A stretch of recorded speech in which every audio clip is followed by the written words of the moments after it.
I think it's fair to say that safety and public security is a broad topic. Counterfeiting, where would that fit in? Well, we know criminals want to counterfeit banknotes to make money, but foreign governments have been interested in flooding other countries with fake currency in order to destabilize the economy. You can also destabilize the economy if you hack into the stock exchange, or you can shut down the economy if you hack into the electricity grid. For this Throwback Thursday, let's take a look at old-fashioned counterfeiting. Hello, I'm Alan Bonner. Welcome to At Issue. Counterfeiting is one of the oldest crimes on record. Perpetrators have ranged from school students to artisans to merchants and organized criminals. Among all forms of fraud, the crime of counterfeiting has always been treated seriously. Kings and queens considered it an act of treason, punishable by torture, public flogging, and then hanging. In fact, Benjamin Franklin's early printed American money bore the phrase, "To counterfeit is death." And the last British citizen to be burned at the stake in 1789 was a woman named Catherine Murphy, a convicted counterfeiter. In Canada, since the 1960s, the battle against counterfeiting has been between competing technologies. Today, as governments and criminals try to outsmart and out-tech each other, our financial health may very well hang in the balance. Are bank accounts, credit cards, and personal identities secure? Is the cash in your pocket actually worth the paper it's printed on? While criminals try to illegally get easy money, are they also undermining our financial institutions and our savings? I want to start with the magnitude of the problem, which regrettably doesn't say a lot of nice things about how well we've been fighting counterfeiting in this country, and it is a Canadian Press article, so the question is going to go to you, Sergeant. Here's a quote from the Canadian Press article. "Counterfeiting has exploded in Canada, breaking historical records and making the country one of the worst in the world for the circulation of funny money." True? I would say a few years ago that was definitely a very true statement. Today, much different story. How would you compare us today to other countries in terms of counterfeiting?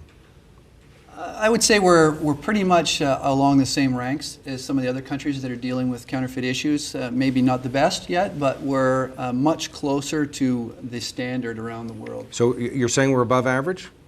Well, when we were in 2004, for example, we were well above average if you scored it by how bad we were. Today, we're within the group of the top 3 or 4 as far as the countries around the world that report their level of counterfeiting. Tell me about the National Anti-Counterfeiting Bureau. That's an RCMP group? Yes, it's a counterfeit lab we have in Ottawa, and they have various roles, but those would be counterfeit currency, counterfeit payment cards, as well as travel documents and government ID and that sort of thing. Relatively new agency, FinTrack. What are they? FinTrack, that's a financial tracking group. They're responsible more for following suspicious transactions of currency, movement, that sort of thing, between banks or out of the country and in the country. I'm sure you saw this question coming. Are there too many agencies and players involved? It sounds like a lot.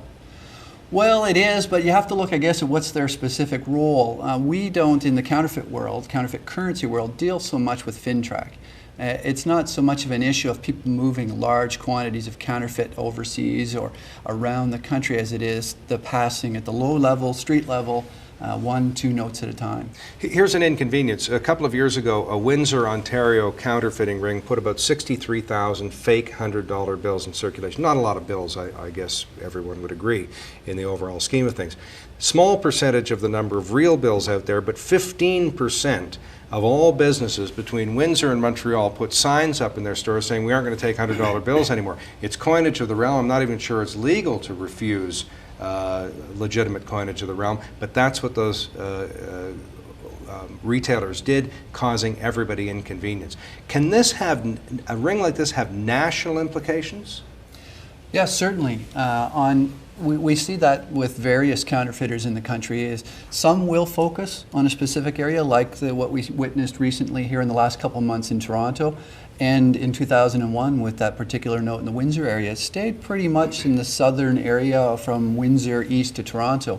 However, we have seen some criminal organizations that have had a very good distribution network in place, and within a matter of a couple months, we've seen large quantities of their product being passed from Vancouver all the way to Halifax. Now, I believe it's actually not lawful to carry in a bag of 5,000 pennies and say, there's my payment. That's considered vexatious, or you're just being a pain in the neck. But can a store legally refuse to take a $100 bill or a $50 bill if it's legit? Certainly it's up to the business. If they choose not to accept that note, they can ask for another or a different form of payment.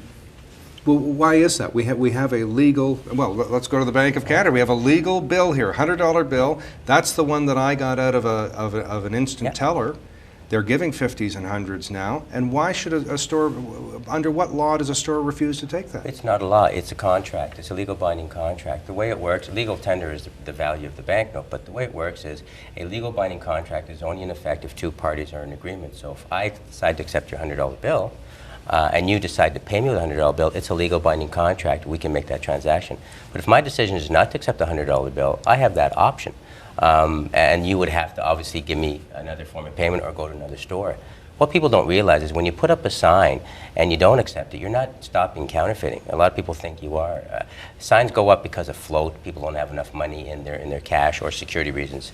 It's important to realize that 90% of the counterfeits last year were 20s, 10s, and 5s, not hundreds. That nobody's really paying much attention to. But they're taking bigger losses. That's the problem.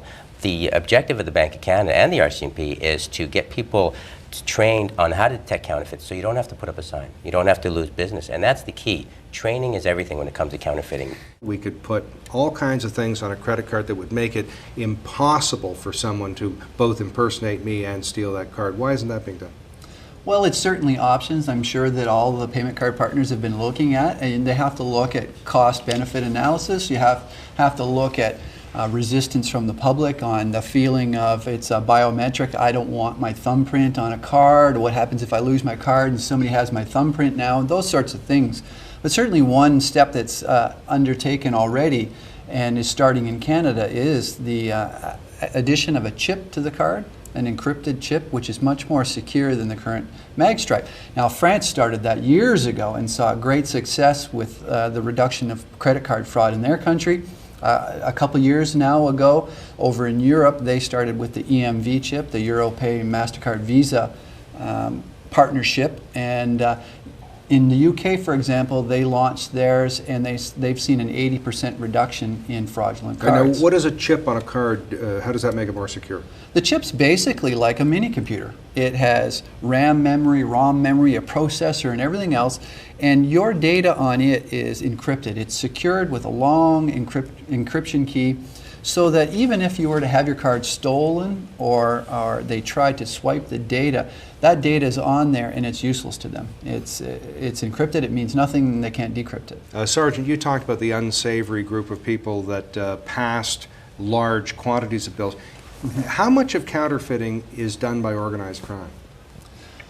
Well, thanks in part to the introduction of the Canadian Journey series and the difficult security features on it, the very effective security features, we've basically seen over the past few years those home hobbyists drop off.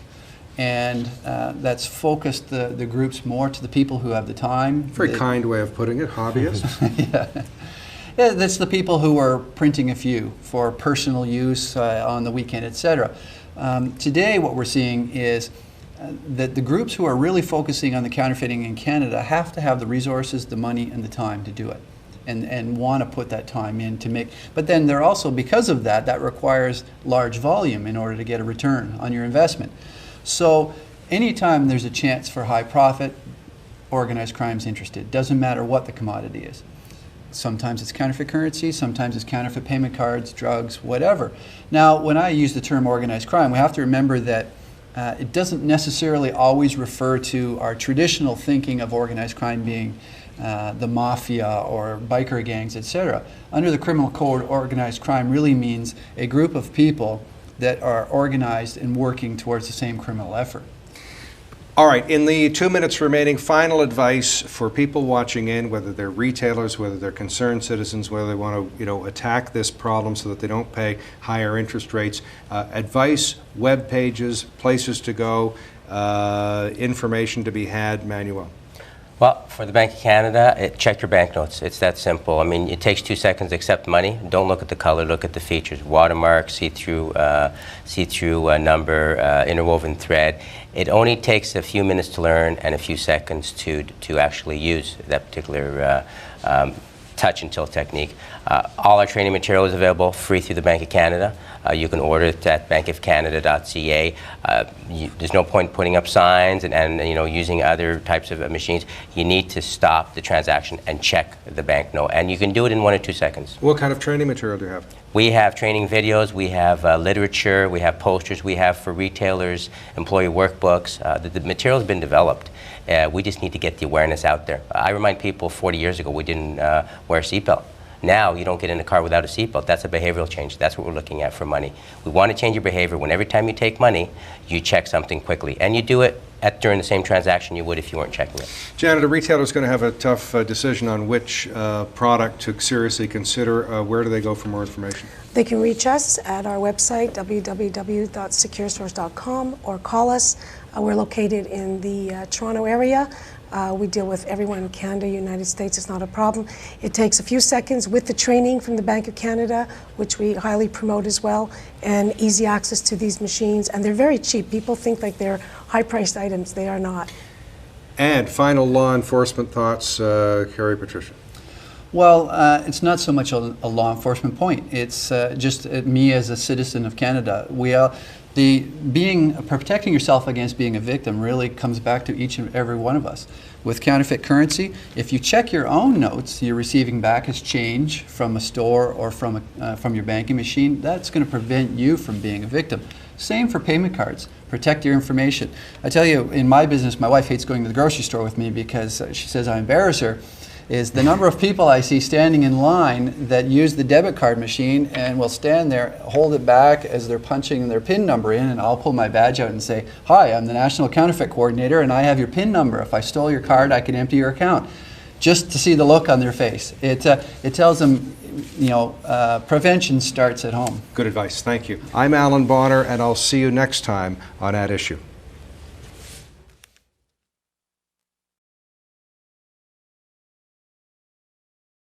Any views expressed here are not necessarily those of the Mackenzie Institute, its speakers, sponsors, or supporters.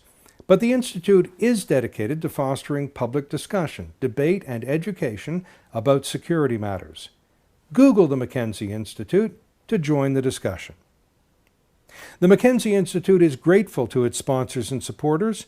Some of our short pods and long talks are a result of the support of Heathbridge Capital Management Limited, the National Post, and Dundurn Publishing.